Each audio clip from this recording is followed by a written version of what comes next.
Batman'da her yıl zaten ilkbahar ve yaza doğru baya güzel bir sezon yaşıyordu konut satışlarında. Ancak bu sene fahiş fiyatlardan dolayı piyasada çok durgunluk var. Aynı zamanda konut kredisi de verilemiyor tabii. Yüksek olduğundan dolayı memurlar, vatandaşlar konut kredisini çekemiyor.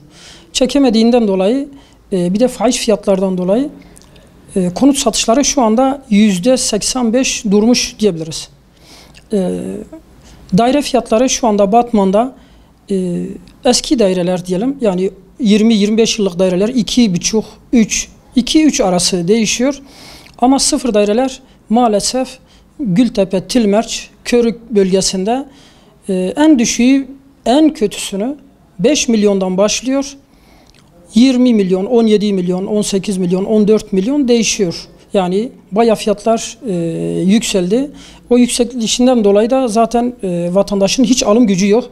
Çünkü tahtil bölgelerinde de burası gibi değil. Bunun fiyatı da neden yüksektir? Arsa sahipleri kat karşılığı %50'yi çok istiyor. %50 dükkan, %50 daire. Bir müteahhit ne yapıyor? Bir daire yerine 2 tane daire. Bir daire kendine yapar, bir daire de arsa sahibine yapar. Dolayısıyla fiyatlar 2 katına çıkar. Bir daireyle 2 daire yapmış olur. Kar marjını da daha yüksek attığı için fiyatlar tavan yapıyor. Ondan dolayı biraz şikayetimiz var. Tabii buna bağlı şöyle, bunların fiyatının yüksek olması da başka bölgelere çap verilmemesidir. Hastane bitmek üzeredir.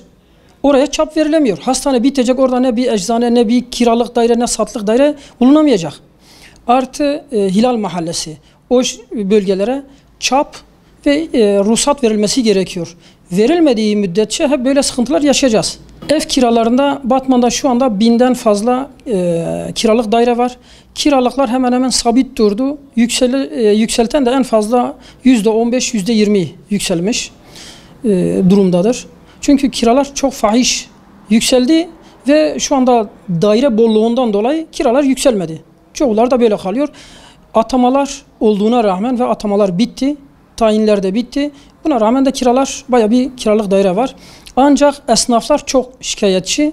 Çünkü esnaflarımız bütün gücünü veriyor ancak kirasını çıkarıyor. İnanın bazen kirasını çıkaramıyor. Kiralar yüzünden iflas ediyor. Yani kiracı esnaflarımıza da özellikle destek çıkmamız gerekiyor. Hem mülk sahibi hem gerekirse de devlet olarak sahiplenmemiz lazım.